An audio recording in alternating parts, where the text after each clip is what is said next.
अस्सलाम वालेकुम dear students, उम्मीद है कि आप सब खैरियत से होंगे। Today we are going to start our topic relating to the subject of criminal law.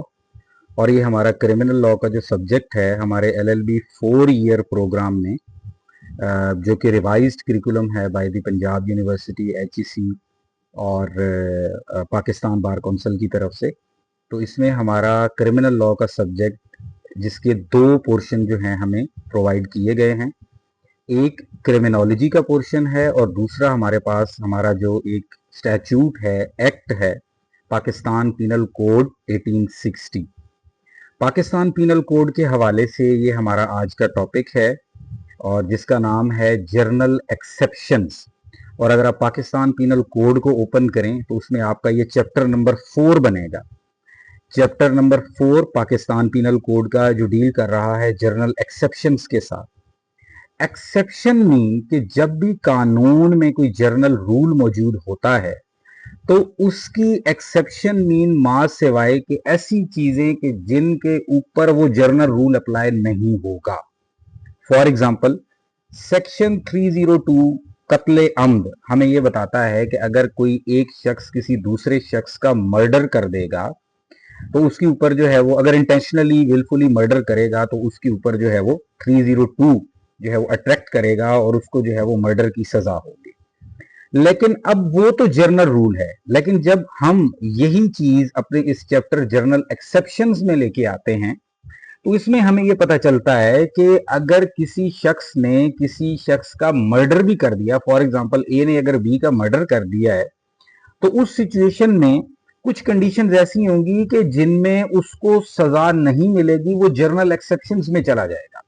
किस तरह कि फॉर एग्जांपल अगर कोई शख्स किसी का मर्डर कर देता है और वो अनसाउंड माइंड है, यानी कि मर्डर करने वाला जो है वो अनसाउंड माइंड है, एक्यूज पर्सन जो है वो अनसाउंड माइंड है, तो उसके ऊपर जो है वो क्रिमिनल लायबिलिटी जो है वो इनकर नहीं होगी।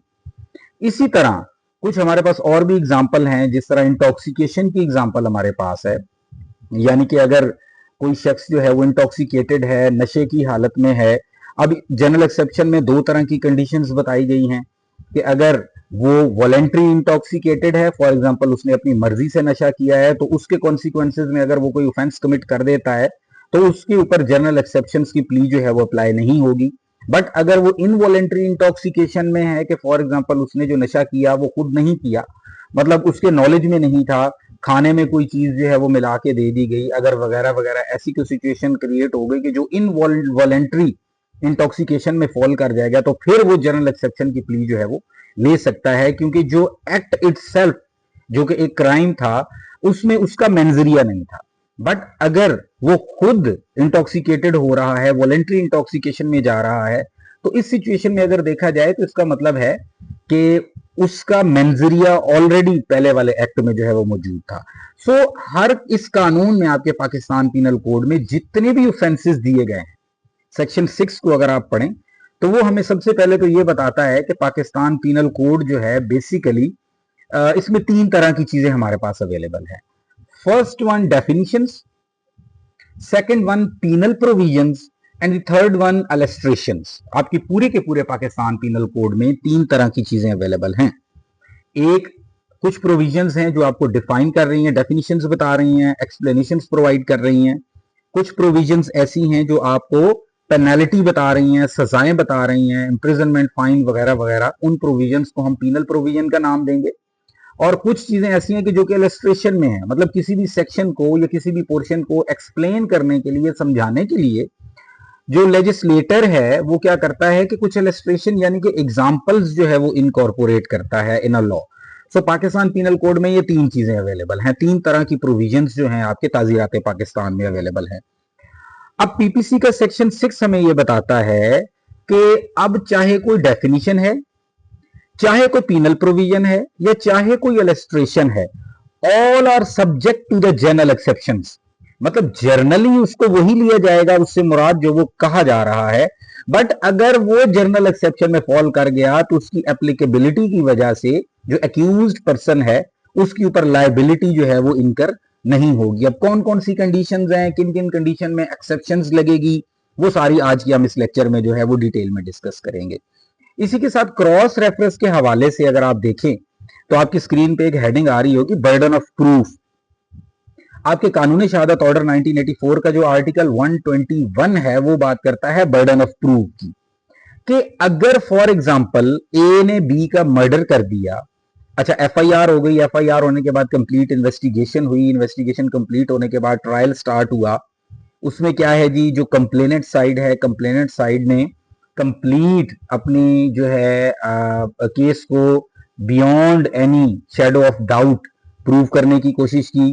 फॉर एग्जांपल उन्होंने कोई विटनेसेस जो है वो प्रोड्यूस किए, इसके अलावा उन्होंने अगर कोई दस्तावेजी शहादत है तो वो अदालत में पुट की। उसके बाद जो अगला स्टेज है वो आता है डिफेंस का, यानी कि जो एक्यूज्ड साइड है उसको भी मौका दिया जाता है कि वो भी अपनी सफाई में कोई एविडेंस पेश करना चाहता है।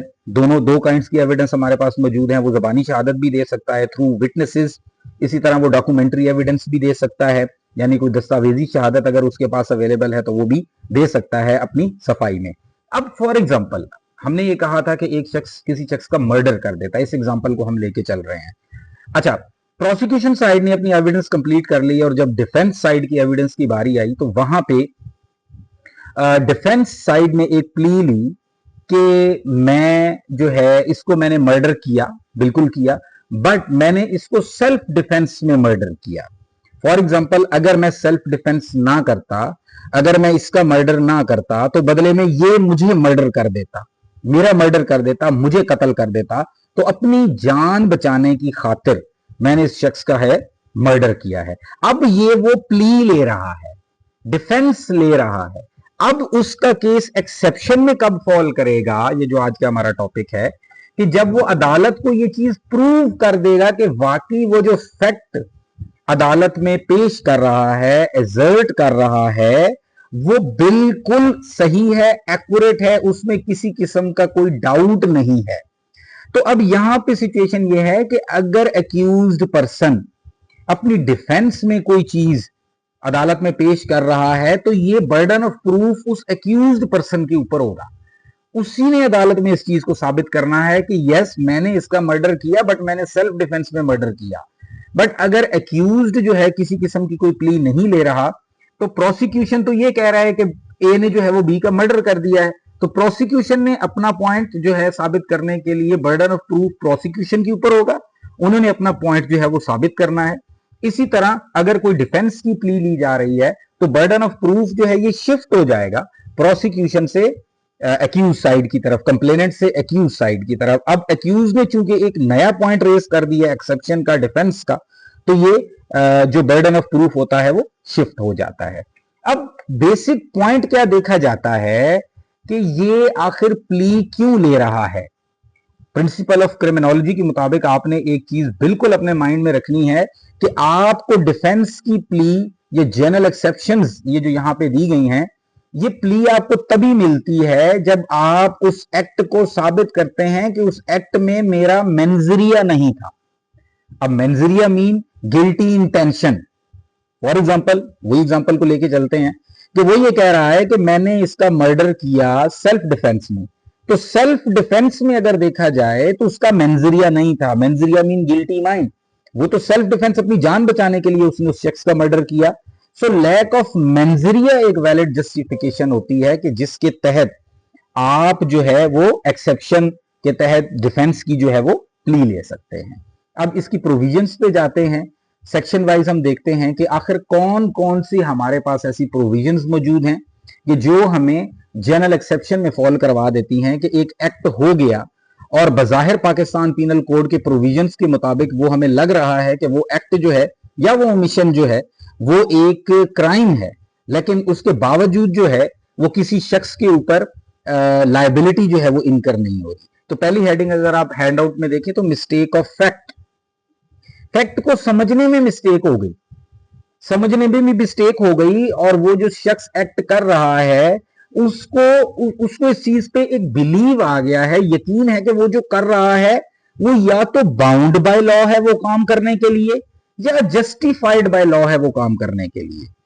पहली चीज कि उसको ये लग रहा है कि कानून ने ये उसकी जिम्मेदारी लगाई है कि उसको ये काम करना ही करना है, वो बाउंड बाय लॉ है वो काम करने के लिए, बट एक्चुअली वो उस फैक्ट जिसपे वो बिलीव कर रहा है वो एक्चुअली मिस्टेक कर रहा है, कानून ने उसको बाउंड नहीं किया। 79 इसी के साथ जो सेकंड सेक्शन आ रहा है वो ये कह रहा है कि पहले 76 में वो ये कह रहा है कि वो ये समझ रहा है कि he is bound by law to do that act, और 79 ये कह रहा है कि वो बाउंड तो नहीं है, लेकिन उसको ये लग रहा है कि his act should be justified या will be justified by the law. कानून उसको जस्टिफाई करेगा, कानून उसको इख्तियार दे रहा है कि वो ये काम कर सकता है, करना चाहे तो करे, नहीं करना चाहता तो ना करे। बाउंड बाय लॉ से मुराद ये होगा कि उसको ये लग रहा है कि उसकी ड्यूटी है, उसने ये करना ही करना है। जस्टिफाइड बाय लॉ से मुराद ये है कि उसको ये लग रहा है कि कानून उसको ये इजाजत दे रहा है कि अगर करना चाहे तो करे, ना करना चाहे तो ना करे। अब वो इस चीज पे बिलीव करके, यकीन करके कि मुझे कानून या तो ये इजाजत दे रहा है या कानून के तनाजुर में मैं बाउंड हूं ये काम करने के लिए, दोनों सिचुएशंस में वो क्या करता है, उस फैक्ट पे बिलीव करके एक्ट कर देता है। अब जब वो ये एक्ट कर लेगा तो उसके बाद क्या होगा कि फॉर एग्जांपल बाद में उसे जाके ये पता चलता है कि उसने जो एक्ट कर लिया वो तो कानून तो उसको इजाजत ही नहीं दे रहा था, कानून जो है वो उसको बाउंड ही नहीं कर रहा था, या कानून तो उसको जस्टिफाई नहीं कर रहा था। तो ऐसी सिचुएशन को बोला जाएगा मिस्टेक ऑफ फैक्ट, यानी कि फैक्ट को समझने में गलती हो गई। ठीक है, यहां पे दो चीजें आप लोगों ने अपने माइंड में रखनी है, एक होता है मिस्टेक ऑफ फैक्ट और एक होता है मिस्टेक ऑफ लॉ। फैक्ट को समझने में गलती हो गई, चाहे वो ये समझ रहा था कि कानून उसको बाउंड कर रहा है या जस्टिफाई कर रहा है, दोनों सिचुएशन पे फैक्ट को अगर समझने में गलती हो गई तो आपको एक्सेप्शन या डिफेंस की प्ली मिलेगी, लेकिन कानून को समझने में अगर गलती हो गई तो उस सूरत में आपको किसी किस्म की कोई एक्सेप्शन नहीं प्रोवाइड की जाएगी, because mistake of fact can be justified, लेकिन मिस्टेक ऑफ लॉ जो है उस सिचुएशन में आपको किसी किस्म की कोई प्ली जो है वो नहीं मिलेगी। सो पहली कंडीशन, जिसमें दो कंडीशन मैंने आपको बताई, मिस्टेक ऑफ फैक्ट, अगर आपसे मिस्टेक ऑफ फैक्ट किसी फैक्ट को समझने में गलती हो गई है तो आपका केस जो है वो जर्नल एक्सेप्शन में फॉल कर जाएगा। इसी तरह नेक्स्ट पॉइंट पे हम चलते हैं, एक्सीडेंट। एक्सीडेंट से मुराद यह है कि आपसे कोई ऐसा एक्ट हो गया कि जिसकी वजह से अगले शख्स का या अगले शख्स की प्रॉपर्टी का नुकसान हो गया। अब एक्सीडेंट में वो कब फॉल करेगा सेक्शन 80 के मुताबिक, इसको थोड़ा सा रीड करते हैं कि accident in doing a lawful act, पहली चीज आपका एक्ट जो है वो लॉफुल होना चाहिए। ऐसा नहीं है कि आप एक्ट ही कोई अनलॉफुल कर रहे थे और उस दौरान जो है कोई नुकसान हो गया तो आप कहें ये तो एक्सीडेंट हो गया, ये मैंने जानबूझ के नहीं किया, लिहाजा मुझे जनरल एक्सेप्शन की प्ली दी जाए, तो उस सूरत में आपको जनरल एक्सेप्शन की प्ली जो है वो नहीं मिलेगी। उसकी वजह यह है कि आप एक्ट इटसेल्फ अनलॉफुल कर रहे हैं, एक्ट आपका लॉफुल होना चाहिए। एग्जाम्पल भी अभी बताऊंगा, पहले वन बाय वन इन चारों पॉइंट्स को देख लेते हैं। It must be done with lawful means, आपका वो लॉफुल एक्ट जो है वो हो भी लॉफुल तरीके से रहा हो। It must be done without any criminal intention और नॉलेज, आप जब वो एक्ट कर रहे हैं आपकी कोई क्रिमिनल इंटेंशन भी नहीं है और आपके माइंड में किसी किस्म का उससे रिलेटेड कोई क्रिमिनल नॉलेज भी नहीं है, meaning thereby your accident must be purely accidental. अब एग्जांपल देता हूं, एग्जांपल कैसे कि आप गाड़ी ड्राइव करते हुए जा रहे हैं, आप लाइसेंस होल्डर हैं, आपके पास ड्राइविंग लाइसेंस अवेलेबल है, उसके बाद आप with in the speed limit भी जा रहे हैं, with in your own line भी आप जा रहे हैं, और आप रैश और नेग्लिजेंट ड्राइविंग भी नहीं कर रहे।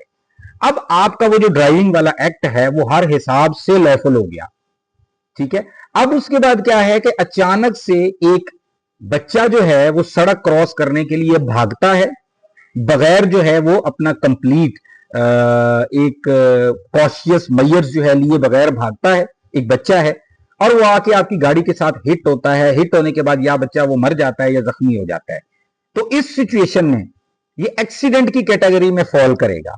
उसकी वजह यह है कि मैंने पहले आपको तमाम के तमाम प्री रिक्विजिट्स ये बता दिए कि आपके पास लाइसेंस भी है, आप with in the speed limit है, आप रैश और नेग्लिजेंट ड्राइविंग भी नहीं कर रहे। तो इस सिचुएशन में आपका एक्ट जो है वो इटसेल्फ लॉफुल है, लेकिन एक इनएविटेबल एक्ट हो गया, एक ऐसी नागहानी सूरत क्रिएट हो गई कि जिसकी वजह से नुकसान हो गया, so that would amount to an accident. तो इस सूरत में तो आप एक्सीडेंट की प्ली ले सकते हैं, डिफेंस ले सकते हैं, और आपके ऊपर क्रिमिनल लायबिलिटी जो है वो इनकर नहीं होगी। नेक्स्ट पॉइंट पे चलते हैं जी, इन्फेंसी या चाइल्डहुड।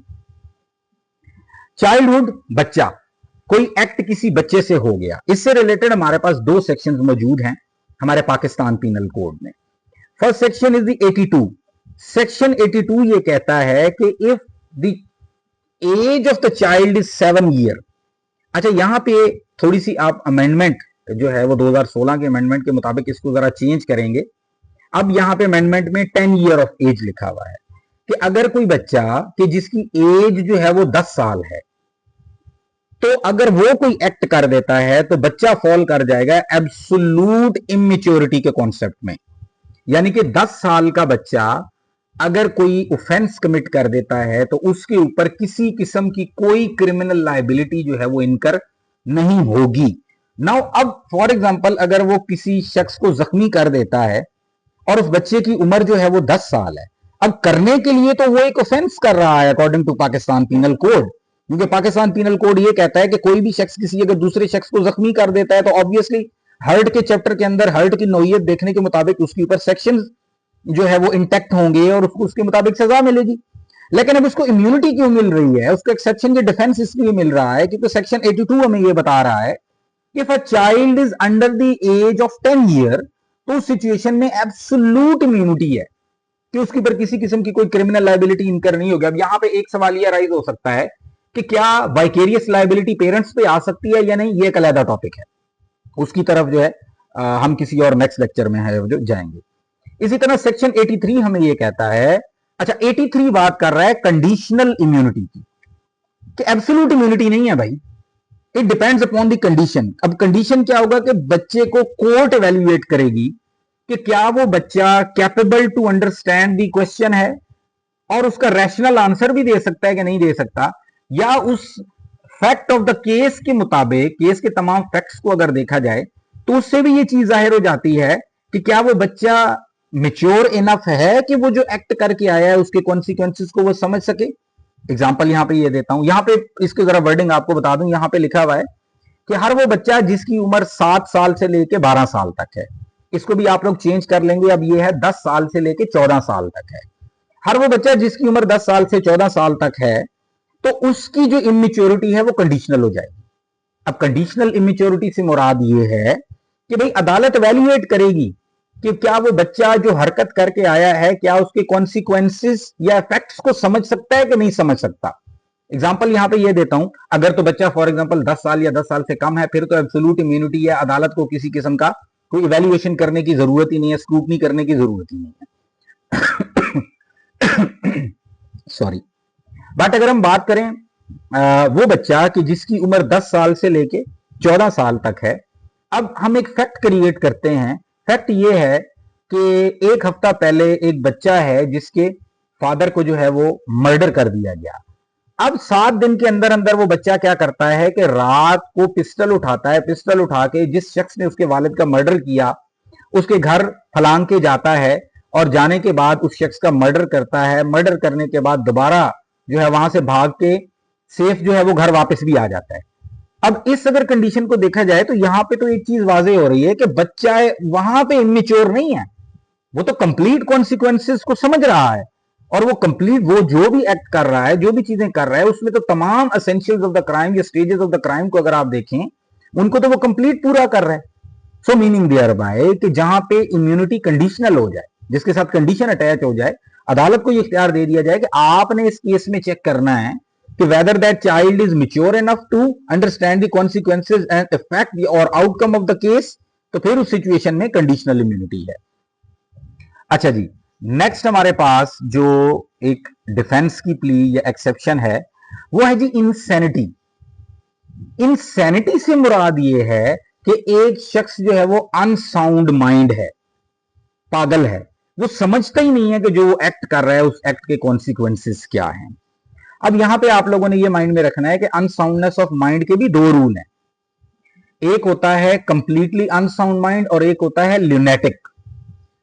अनसाउंड माइंड परमानेंटली वो जो है वो पागल है, उसको कोई जो एक्ट कर रहा है उसके कॉन्सिक्वेंसेस का नहीं पता, वो जो भी कर रहा होता है वो बिल्कुल अपना आउट ऑफ माइंड होता है, उसका माइंड स्टेट जो है वो उस तरह नहीं होता।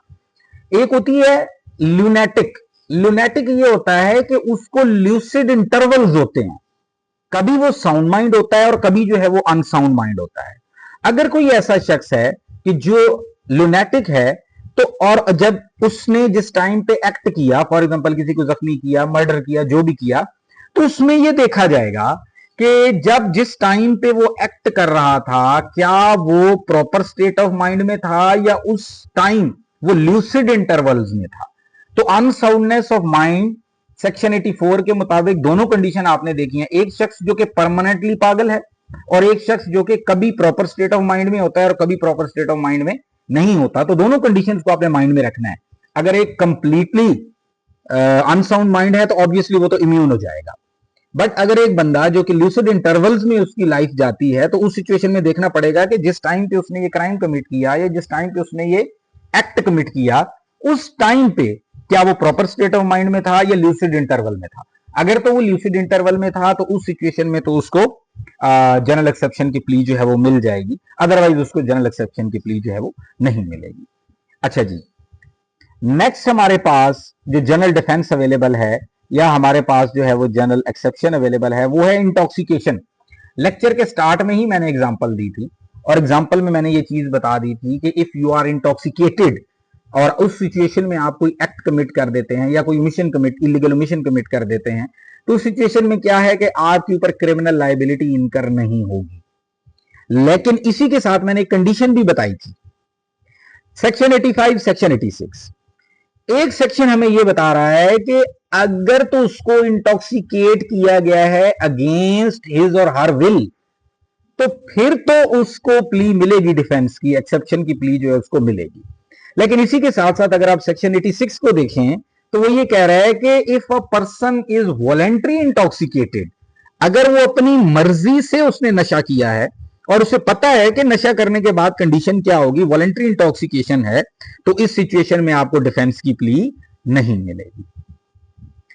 नेक्स्ट डिफेंस पे मूव करते हैं जी, कॉन्सेंट। कॉन्सेंट से रिलेटेड आपके पाकिस्तान पीनल कोड में 4 तरह के सेक्शंस मौजूद हैं। Section 87, section 88, section 89, section 90।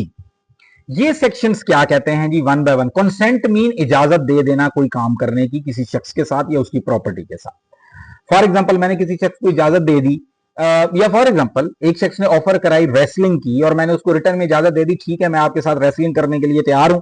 अब उस रेसलिंग के दौरान जो है मुझे चोट लगी या मेरा कोई बोन फ्रैक्चर हो गई या बॉडीली में इंजर्ड हो गया, तो अब इस सिचुएशन में क्या है, सिचुएशन में तो मैंने कंसेंट दी हुई थी। लेकिन याद रखिएगा किसी को मर्डर करने की कंसेंट आप नहीं दे सकते। अब कंसेंट को वन बाय वन देखते हैं कि कौन सा सेक्शन क्या बात कर रहा है। सेक्शन 87 ये कहता है act not intended and not knowing to be likely to cause death और grievous hurt done by the consent of the person above the 18 year.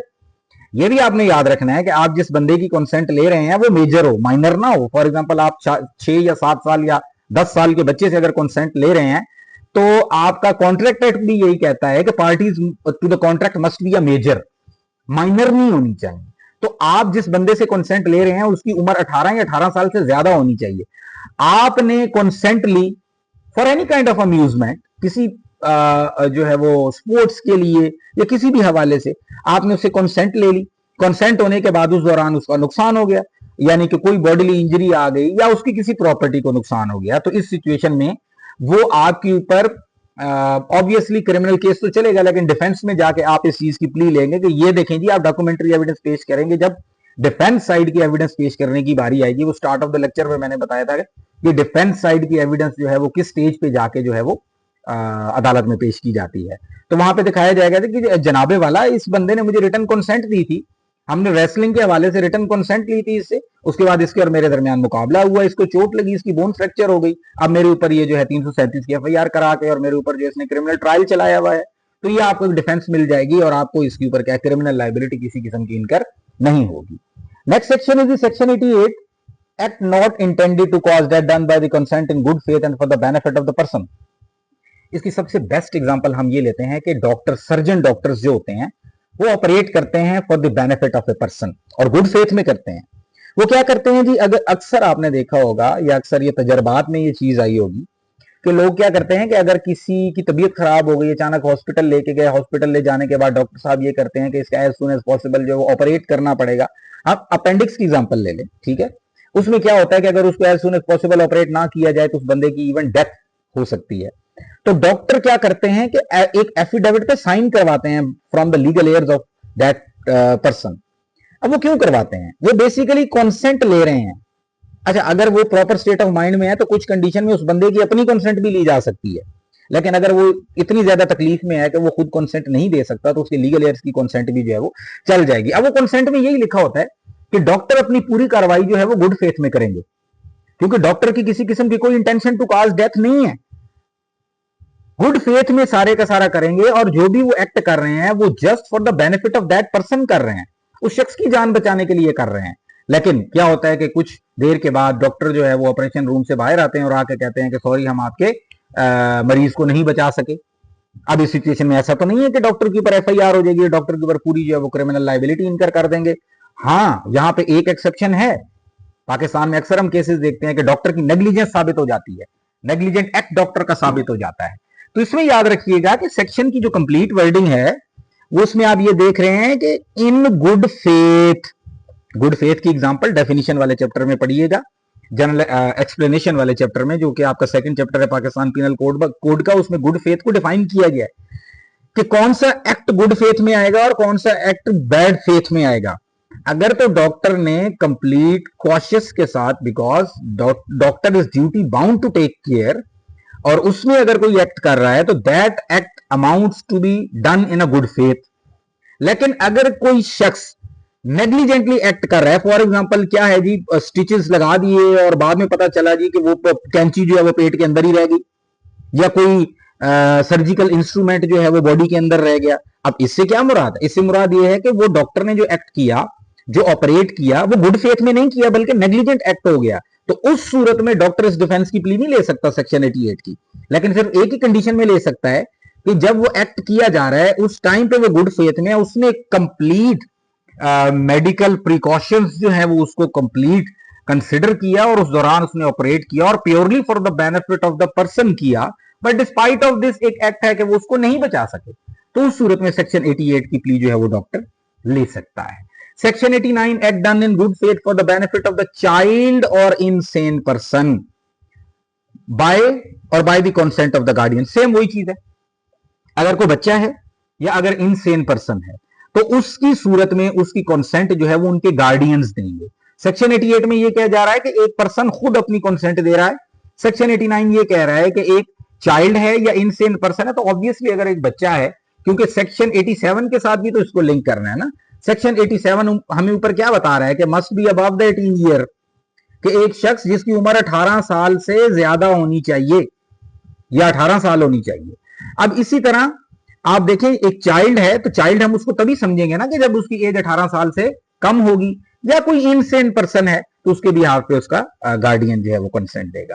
Section 90 हमें कुछ कंडीशंस बता रहा है, कुछ रूल्स बता रहा है कंसेंट से रिलेटेड, कि आप किस कंडीशन में कंसेंट ले सकते हैं। अच्छा, consent given under fear, misconception और by a person of unsound mind और under intoxication is not valid.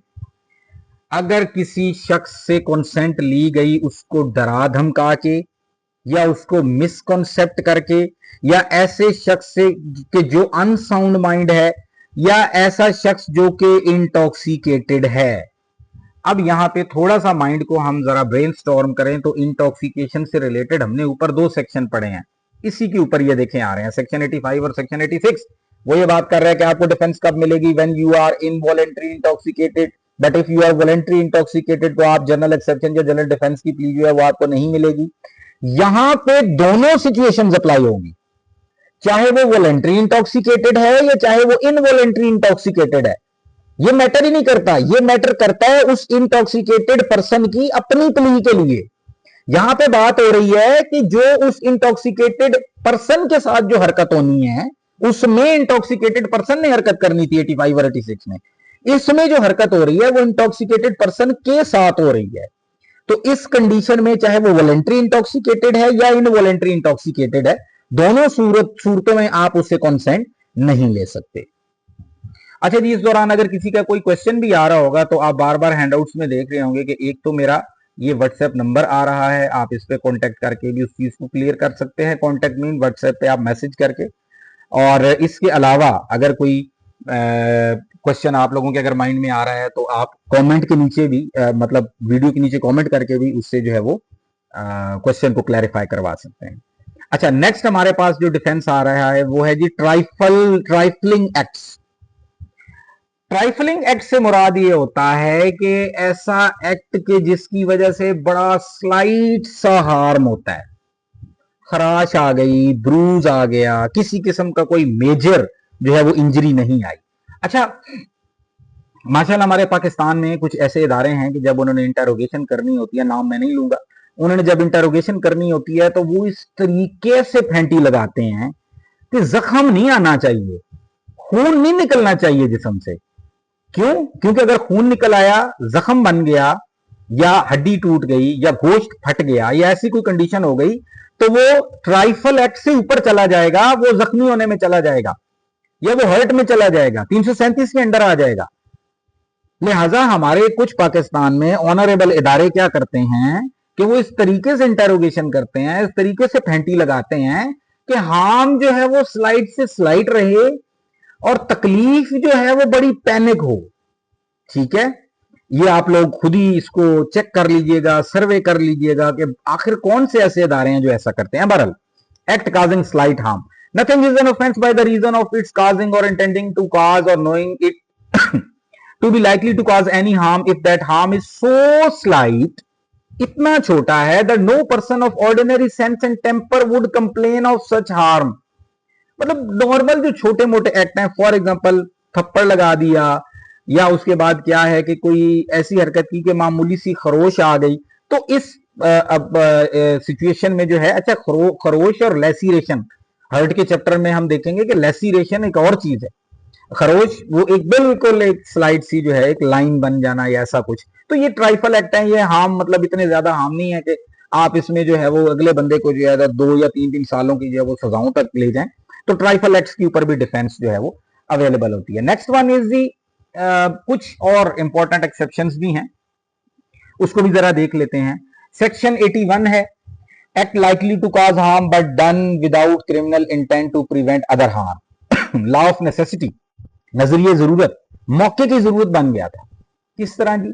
For example school है और स्कूल को जो है वो टाइम है, उसको ऑफ हो गया, छुट्टी हो गई। अब जब स्कूलों की छुट्टी होती है, अक्सर आपने देखा होगा कि जहां पे स्कूल होता है, यूनिवर्सिटी एजुकेशन सेक्टर्स होते हैं, तो वहां पे बोर्ड लगा हुआ होता है कि आहिस्ता चलें आगे, यूनिवर्सिटी है, आहिस्ता चलें आगे, स्कूल है, वगैरह वगैरह। इस सिचुएशन में यह होता है कि आप बिल्कुल आहिस्ता जा रहे हैं। Remember one thing, your act must be lawful. हमने एक सेक्शन पीछे पढ़ा है कि आपका एक्ट अनलॉफुल नहीं होना चाहिए, योर एक्ट इज लॉफुल। और इस सिचुएशन में क्या हो रहा है कि आप जा रहे हैं और अचानक से गाड़ी के ब्रेक्स फेल हो जाते हैं। अब उस सड़क पे क्या है, बच्चों का रश भी है। अच्छा, एक साइड पे बच्चों का रश है, दूसरी साइड पे कोई एक बुजुर्ग शख्स जो है, बाबा जो है वो जा रहा है। तो अब आपकी गाड़ी के ब्रेक्स फेल हो गए। आपके पास दो ही ऑप्शन है, या तो आप वो गाड़ी जो है बच्चों के साथ हिट करेंगे, या उस बूढ़े बाबे के साथ गाड़ी जो है वो हिट करेंगे, तब जाके कुछ ना कुछ होगा। अदरवाइज गाड़ी किसी न किसी एक को लगनी है, डलवान है, ब्रेक फेल हो गए। अब उस सिचुएशन में क्या है कि नेसेसिटी, जरूरत, आप लोगों ने खुद इस चीज को इवैल्यूएट करना है कि एक इन दोनों नुकसानों में से कौन सा नुकसान ज्यादा है। देखिए, ऑब्वियसली बच्चे कौम का मुस्तकबिल हैं और वो तादाद में भी ज्यादा हैं, तो बच्चों को अगर नुकसान होता है तो ये ज्यादा नुकसान है। नुकसान वो भी है, ऐसा नहीं है कि मतलब बाबे को हिट कर देना कोई नुकसान नहीं, नुकसान वो भी है। ऑब्वियसली आप उस कंडीशन में नेसेसिटी, भाई जरूरत बन गई थी और हमारे पास किसी किस्म के कोई ऑप्शन जो है वो नहीं रह गए थे, तो लॉ ऑफ नेसेसिटी के तहत भी अगर कोई नुकसान हो जाता है तो उसमें भी डिफेंस की प्ली जो है वो अवेलेबल हो सकती है। Section 94, act done under compulsion by threat, डरा धमका के, कत्ल की धमकी दे के, या कोई ऐसा एक्ट कर देना कि हम तुम्हारे घर वालों को कत्ल कर देंगे, घर वालों को अगवा कर लेना, बेटे को अगवा कर लेना, बाप को अगवा कर लेना, ऐसी कोई ड्यूरेस या थ्रेट के तहत अगर आपसे कोई एक्ट करवाया जाता है तो आप अदालत में इस चीज की प्ली ले सकते हैं, जी मेरी घर वालों की जान को खतरा था, मेरी अपनी जान को खतरा था। लेकिन एक चीज आपने याद रखनी है कि दो तरह के ऑफेंसेस ऐसे हैं कि जिसमें अगर आपकी जान को भी खतरा है तो आपको तब भी अलाउ नहीं है, आपके घर वालों की जान को भी खतरा है तब भी आपको वो अलाउ नहीं है कि आप वो एक्ट करें। पहली चीज मर्डर, आपको अगर कहा जा रहा है कि फलां शख्स का मर्डर करके आओ, अदरवाइज हम आपके तमाम घर वालों को उड़ा देंगे, आप मर्डर नहीं कर सकते। दूसरी चीज, ऑफेंसेस अगेंस्ट द स्टेट, कोई ऐसा ऑफेंस जो आप रियासत के खिलाफ जा रहे हैं, ऐसा ऑफेंस कि जिसमें रियासत पाकिस्तान को नुकसान है, उस सिचुएशन में भी आप जो है ड्यूरस में भी हैं, चाहे थ्रेट में भी हैं, आप ऑफेंस नहीं कर सकते। तो सिर्फ मर्डर और ऑफेंसेस अगेंस्ट द स्टेट के अलावा अगर कोई एक्ट, फॉर एग्जांपल ये आपको कहा जा रहा है कि फलां शख्स की है, उसकी टांग तोड़ के आ जाओ, उसको जख्मी करके आ जाओ, अदरवाइज हम आपके तमाम घर वालों को उड़ा देंगे, आपके बेटे को कत्ल कर देंगे, आपकी बेटी को कत्ल कर देंगे, वगैरह वगैरह, वट एवर द सिचुएशन में भी। तो उस सिचुएशन में अब वो ना तो वो मर्डर है ना ऑफेंस अगेंस्ट द स्टेट है, तो इस सिचुएशन में आपको डिफेंस की प्ली मिलेगी। But during the trial categorically you have to clear the court that you are under compulsion by threat। Even मामूली सा भी अगर डाउट आ गया डिफेंस की प्ली में, तो उसका फायदा प्रोसिक्यूशन पे चला जाएगा और वो आपके खिलाफ, आपके गले, वो आपकी डिफेंस की प्ली जो है वो बढ़ जाएगी। अच्छा, इसी तरह हैंडआउट में इंपॉर्टेंट पाकिस्तानी केस लॉ भी एक मौजूद है, 2 केस लॉज हैं, उसको भी देख लीजिएगा, उसकी ज्यादा डिटेल में नहीं जाते। क्रॉस रेफरेंस के हवाले से मैंने ऑलरेडी डिस्कस किया, section 6 of the Pakistan penal code, definitions, all the definitions, all the illustration, all the penal provisions are subject to the general exception। कानूनी शहादत ऑर्डर का आर्टिकल 121 मैंने आपको बताया, इसके साथ 122 ऑफ द कानूनी शहादत ऑर्डर भी पढ़ लीजिएगा। कि shifting of burden of proof की बात करता है कि कब बर्डन ऑफ प्रूफ मीन कि बाय सबूत, साबित किसने करना है। जनरल रूल से याद रख लीजिएगा, person who asserts a claim has to prove। अब अगर प्रोसिक्यूशन ये दर्ज कर रहा है कि ए ने बी का मर्डर कर दिया, तो प्रोसिक्यूशन साबित करेगा। अब डिफेंस में जाके एक्यूज अब यहाँ पे प्ली ले रहा है कि नहीं जी मैंने तो सेल्फ डिफेंस में मर्डर किया था, अब ये एक्यूज को साबित करना है।